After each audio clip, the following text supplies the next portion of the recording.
Assalamualaikum warahmatullahi wabarakatuh. Perkenalkan, nama saya Dwi Andra Aulia Saputri dengan NPM 23120111322, mata kuliah pengantar filsafat hukum dengan dosen Ibu Siti Nurhasanah SHMH. Di sini saya akan menjelaskan materi mengenai aliran-aliran filsafat hukum.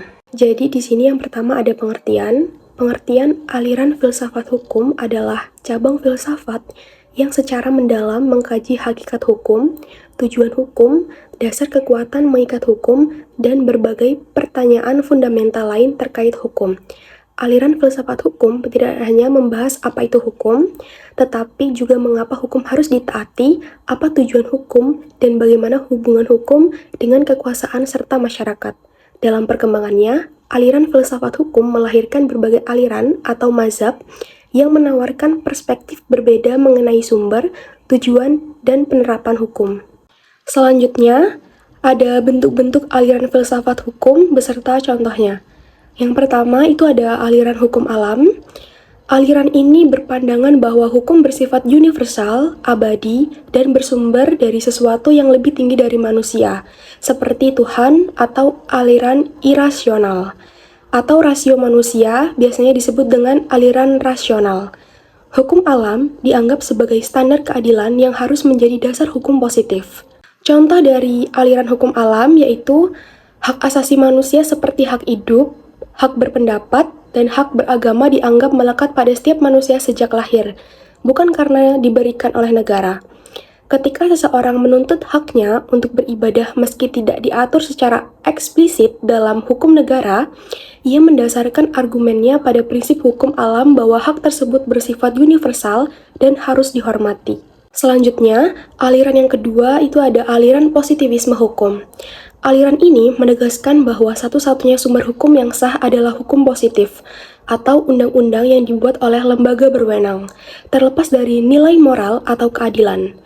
Hukum dipisahkan secara tegas dari moralitas. Contoh dari aliran ini yaitu ketika seseorang melanggar lalu lintas, misalnya seperti menerobos lampu merah, ia tetap dikenai sanksi sesuai undang-undang lalu lintas, tanpa memperhatikan alasan pribadi atau moralnya.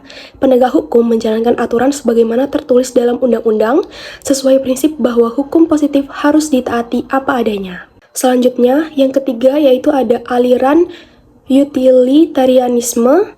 Aliran ini menilai hukum dari segi manfaatnya, yaitu hukum yang baik adalah hukum yang mampu memberikan kebahagiaan terbesar bagi jumlah orang terbanyak. Contoh dari aliran ini yaitu pemerintah membuat kebijakan vaksinasi massal untuk mencegah wabah penyakit.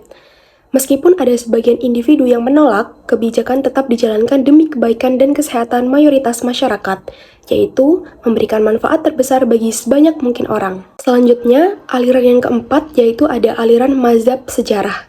Aliran ini menekankan bahwa hukum berkembang secara evolutif mengikuti sejarah, tradisi, dan kebudayaan masyarakat.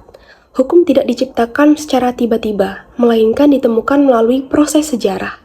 Contoh dari aliran mazhab sejarah yaitu pengakuan dan pelaksanaan hukum adat di Indonesia seperti hukum waris adat di Bali atau Minangkabau yang tetap diakui dan dijalankan meski berbeda dengan hukum nasional.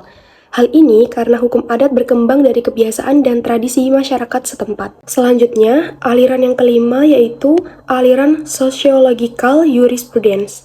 Aliran ini menyoroti hubungan erat antara hukum dan masyarakat. Hukum harus mencerminkan nilai-nilai serta kebutuhan sosial yang hidup dalam masyarakat. Contoh dari aliran ini yaitu ketika terjadi perubahan besar di masyarakat akibat digitalisasi, misalnya seperti munculnya fintech atau ojek online. Hukum kemudian menyesuaikan diri dengan membuat regulasi baru yang melindungi kepentingan para pekerja digital dan konsumen, agar hukum tetap relevan dengan kebutuhan masyarakat modern. Selanjutnya, aliran yang keenam yaitu aliran realisme hukum.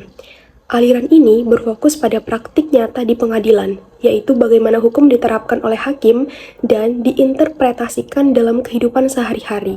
Hukum tidak hanya apa yang tertulis, tetapi juga apa yang diputuskan di pengadilan.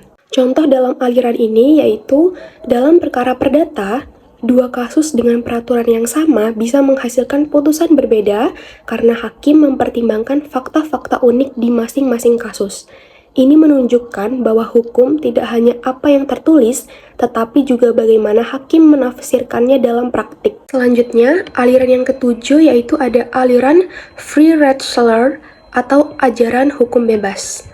Aliran ini menekankan kebebasan hakim dalam menafsirkan hukum, terutama ketika hukum tertulis tidak memberikan jawaban yang jelas. Hakim dapat menggunakan kebijaksanaan dalam menilai keadilan dalam memutus perkara. Contoh dalam aliran ini yaitu seorang hakim menghadapi kasus yang belum pernah diatur secara jelas dalam undang-undang. Hakim kemudian menggunakan kebijaksanaan dan rasa keadilan untuk memutus perkara. Misalnya, dalam kasus-kasus kekerasan dalam rumah tangga sebelum ada undang-undang khusus tentang KDRT. Selanjutnya ada kesimpulan.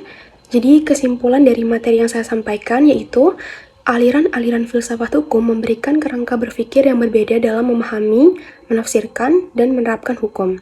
Setiap aliran memiliki keunikan sudut pandang, mulai dari hukum yang bersumber pada moral universal, hukum sebagai produk negara, hingga hukum sebagai refleksi kebutuhan masyarakat dan praktik nyata di pengadilan. Memahami berbagai aliran ini penting untuk memperluas wawasan dan menajamkan analisis terhadap persoalan hukum di masyarakat. Sekian presentasi dari saya akhiri. Wassalamualaikum warahmatullahi wabarakatuh.